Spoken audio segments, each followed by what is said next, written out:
back here in the Fox 43 kitchen this morning with Olivia's. It is Wednesday, one of the best days of the week. Wednesday and Friday. It's the kind of thing that'll make you want to just crawl your way to joy. Yes. You know what I'm saying? Does. That's how fun Wednesdays are. No matter how you get there, it's a good day. Yeah, exactly. We got bacon cooking already. Exactly. Now, you know, I like to get things started right away, and there's a reason that I started my bacon before we went live. And that reason is because we're starting our bacon from raw, finely diced. Yep, overhead camera, there you are. Get a look in there. That's just chopped bacon, all right? Now, I want to crisp my bacon. And while I'm on this subject, you know, cooking, I swear, guys, you gotta do so many little things if you want to have one delicious end product, all right? And one of these little things of this dish is going to be to start this bacon first. Also, notice the fact that when you're cooking bacon, look at all the natural fats and just oils and juices and butters that are coming out of just this bacon alone in my Dutch oven here, okay? It just instant smells good.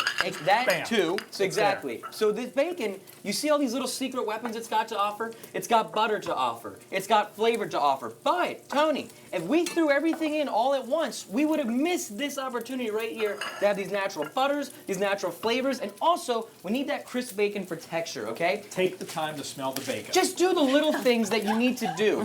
That too. That I could see on like a... smell the bacon. Yeah, exactly. I would make like a plaque and hang that in the kitchen. That says that. T-shirt for sure. Now, our bacon's got a good amount of browning. It is now time to add the rest of our ingredients, okay? Now, when it comes to vegetables or anything, the fresher the better. I love fresh. You know, me and my dad, we could just walk the aisles of any grocery store, talk about what's this, what's that. But this actually comes from a local farm, Littlestown, PA, Farmer Frank, Farmer Marge. These are green beans right here, all right? They're available at your grocery stores. Take a look. But these are fresh and real. I want to show you how to trim one up, all right? So check out these end pieces right here. This is called clipping them. You're going to clip them, and then I just did a basic chop. So 1, 2, that's your size you're going to use for this dish right here, okay?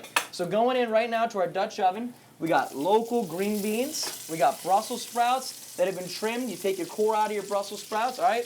And again, another little secret weapon is some shallots, all right? In the onion family, I recommend shallots. You can put them in literally every dish, okay?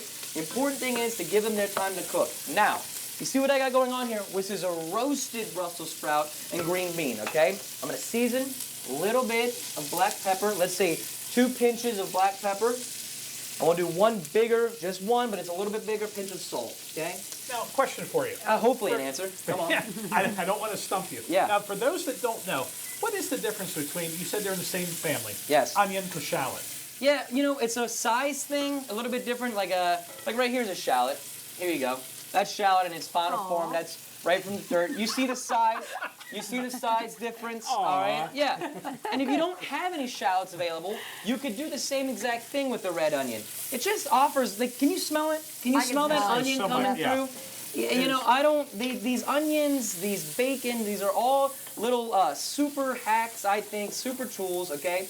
Now, because this is a Dutch oven, all right, what I want to do is I want to roast, okay? So knowing that, I'm going to put my hood on top of this now. This is why Dutch ovens are awesome. This is literally a tabletop oven now. Now, if you don't have a Dutch oven at home, I recommend getting your Christmas list started now, okay? Just go ahead and put that at the top. It'll be here before you know it. Christmas in July. Yes, exactly. Now, don't be scared. If you don't have a Dutch oven, you could do everything I'm doing in a saute pan, and all you got to simply do is toss it right in the oven, 350 degrees. As soon as your Brussels sprouts get a good amount of browning on either side, they are done. Now, while we're on the topic of Brussels sprouts, I want to stress this. Everyone's like, I don't like Brussels sprouts. It's because you haven't had one done right. If you steam your Brussels sprouts and you don't roast them like we're doing and they don't get browning, yes, those Brussels sprouts, they get real chewy and they're not desirable at all. But you roast them, you add some bacon, you add some diced shallot. Primo. That is how you make something good, okay? So now that we're putting our lid eventually on the Dutch oven, Yes. we want to focus, we want to shift gears, and Let's. focus on our drink. Because we're going to have something pretty good here to go along with, see, we got shrimp, we've got fresh green beans. I'm excited to hear about it. Miss Adrian, Miss Olivia. What are we making? We are I'm making a a mango margarita.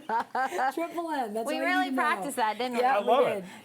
it. Triple M. Yep, Triple M. That's short and sweet for everybody to follow. I think those glasses are for us over there, Tony. Right Yeah, there. water I for see each two glasses. gentleman. We brought the good ones. Yeah, we're just gonna Brought go the good ahead and take ones. those little and hefty today. me and you against the world, Tone. We got this. What a team. Yeah, We'll be exactly. filling drink glasses. We'll be filling plates coming up a little bit later on here in the Fox 43 kitchen.